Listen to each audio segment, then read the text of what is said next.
Je me souviens pas beaucoup de ce qui s'était dit avant le match. Je me souviens un petit peu de l'état d'esprit qu'on avait. On était plutôt dans une période de confiance. L'année 98 avait été belle, puisqu'on avait fait le Grand Chelem en début d'année. Sur la tournée de juin, on avait fait 3 tests matchs. On avait déjà battu 2 fois les Argentins chez eux, à Buenos Aires, et puis on était allé gagner au Fidji. Donc on restait sur une série de 4, 5, 6, 7 matchs sans défaite, 7 victoires. Donc on était plutôt dans une période de confiance.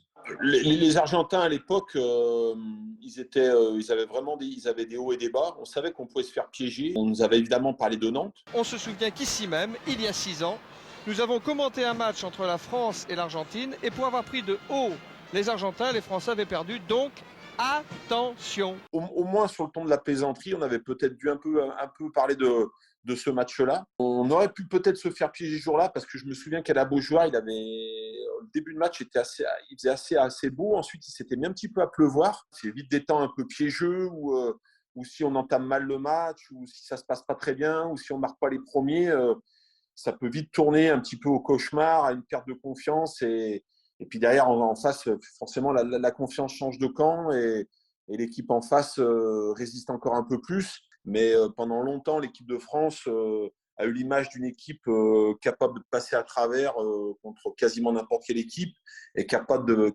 sur un grand match de battre les Blacks n'importe où aussi. C'est vrai que les Argentins avaient aussi cette étiquette-là. Et l'équipe de France avait aussi, de temps en temps, au début des années 90, fait quelques faux pas contre des équipes qui leur étaient supposées moins fortes.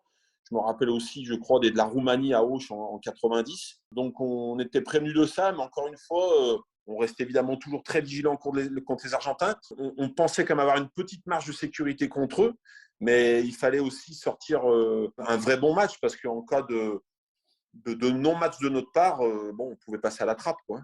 Il y a une mauvaise passe qui m'arrive un petit peu, qui m'arrive basse, avec rebond dans les chaussettes, on va dire, et j'arrive à l'attraper quand même. Et je crois être à une petite dizaine de mètres de la ligne, il me semble. Et bon, je vois la ligne, je suis attiré par la ligne, parce que je sens qu'elle est plus proche, et que de toute façon, dans cette zone-là, je n'ai pas la possibilité de faire une passe. Je crois que je fais un crochet intérieur, je me mets bas pour aller chercher les hanches des adversaires, et plonger derrière la ligne. C'est sur un ballon de contre-attaque. Je crois que c'est Thomas Lièvremont qui prend le milieu du terrain. Et nous, on base plus sur un petit côté avec les 3 quarts. Je donne à Thomas qui me la redonne.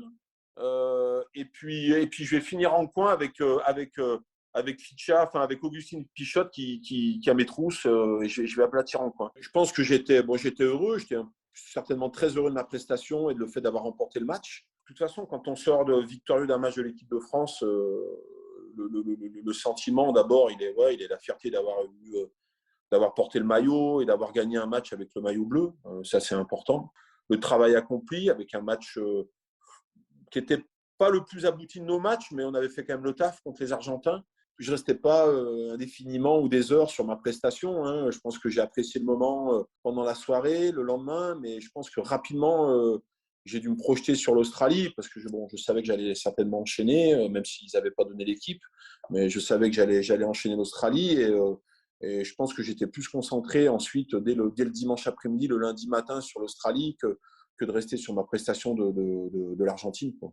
Oui, on est avec Stéphane. Stéphane, bravo pour la victoire, ça c'est pour le collectif, et puis bravo à vous, joyeux anniversaire, 25 ans, 2 essais. C'était sympa, parce qu'on fêtait les anniversaires des uns et des autres pendant les périodes où on était rassemblés. Donc, moi, au mois de novembre, il y avait le mien. Donc, c'était plutôt des moments sympas, parce qu'en général, on a un petit gâteau de la Fédé, il y a un petit gâteau qui arrive. C'est toujours des moments, un moment sympa à vivre ensemble.